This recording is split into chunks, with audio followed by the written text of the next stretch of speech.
have to ask you one football question before we wrap it up. I know the Yeah. last time you were on, I think we talked about the balance of 1 o'clock and 4 o'clock is very important to you. Yeah. You don't like those weeks with sort of 2 4 o'clock games. Yeah. When you saw the schedule this year, just what were your first impressions, thoughts? The reason I'm reaching over camera here, I'm at my little work area here in my place.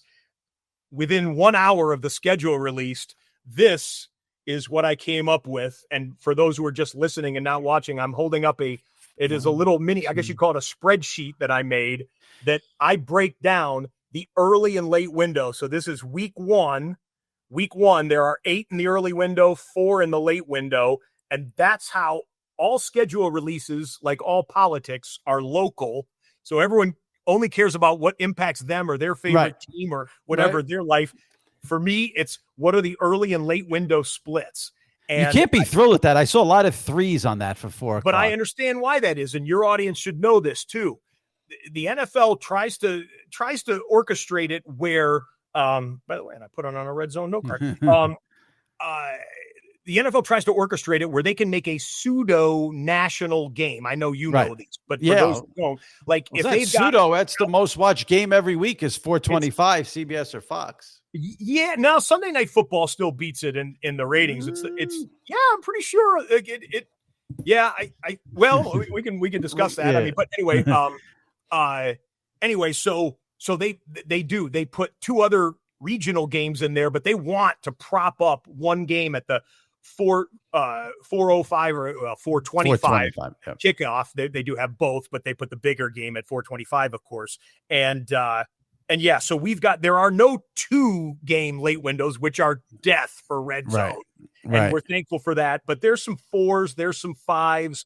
And then when we get to week 17 and 18, when they shuffle the schedule for the best playoff possibility matchups, we can even get a 6 or a 7 game late window. And those are fun. But yeah. So that's that first thing I look at when the schedule comes out. What are the early and late splits? And I write down a little note card that I monitor as we go through. When you get to a 4 o'clock window and there's just 3 games, is that easy for you, or is it not easy just because of fatigue and tiredness from already doing it for 3 hours? It's both, actually. It's easier in that once I establish that, okay, we've got Seahawks Niners, in Santa Clara, we've got Cowboys Giants as the pseudo national game, and then we've got Arizona versus Detroit or whatever it is.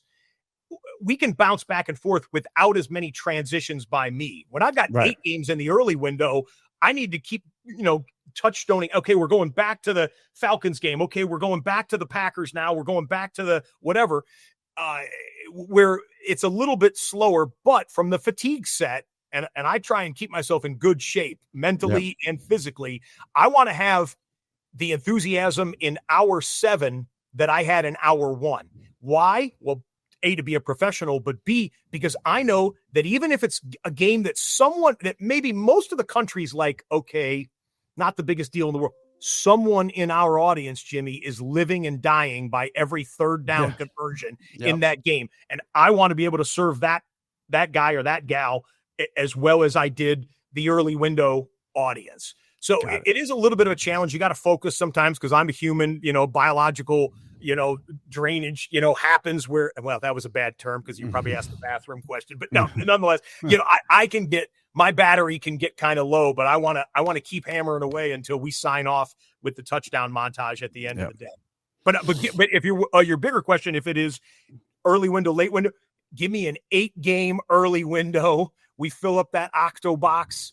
When we hit the witching hour, if you got 8 games, you are almost guaranteed that 3, 4, 5 of them are coming down to the final possession after the 2-minute warning, and something's coming down to the final drive or the final play of the game.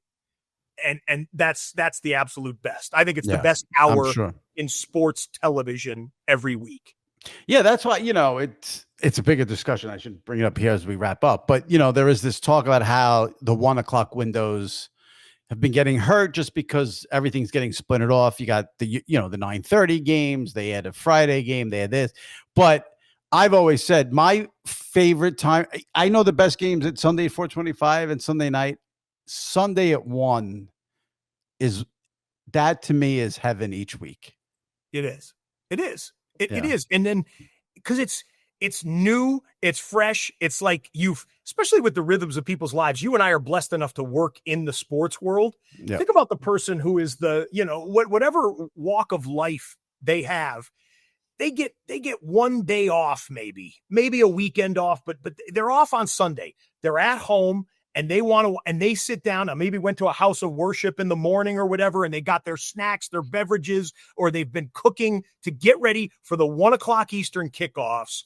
And then that's why when I hit that first note on the air, the first words I get to say, I'm trying to bring it right out because I know this is the peak of the NFL players that I'm covering, the coaches that are coaching in it, and the fans who love it. This is the peak of the week.